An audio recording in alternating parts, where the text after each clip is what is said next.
Des politiques malveillantes semblent à l'aide et l'assistance, tandis qu'aux ciblons subversifs cachent la destruction et la violence du système qatari. Pour étendre dans les autres billets de la tentative de pénétrer à travers l'utilisation des fonds condamnés au Maroc. Le système qatari, à travers l'exploitation des assistances fournies aux pauvres de la capitale de Rabat, travaille sur un projet suspect vise à transformer le Maroc comme un capitaine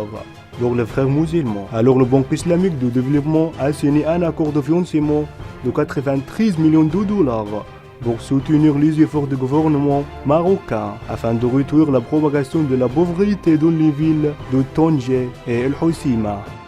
Le Fonds de développement du Qatar a exploité la propagation de la pauvreté à Rabat pour mettre en œuvre son programme suspect dans la tentative de promouvoir son travail de développement et effacer ses antécédents en parlant de son aide à la lutte contre la pauvreté dans les villes de Tanger et El Hoceima. Alors Qatar a exploité ses relations avec le gouvernement marocain dirigé par le Parti de la justice et du développement.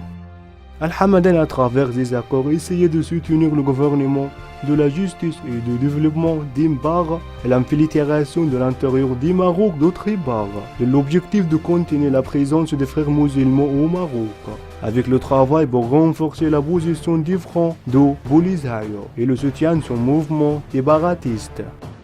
L'orientation qatari vers le Maroc est une tentative du gouvernement de Tamim bin Hamad de la tentative de briser son isolement international,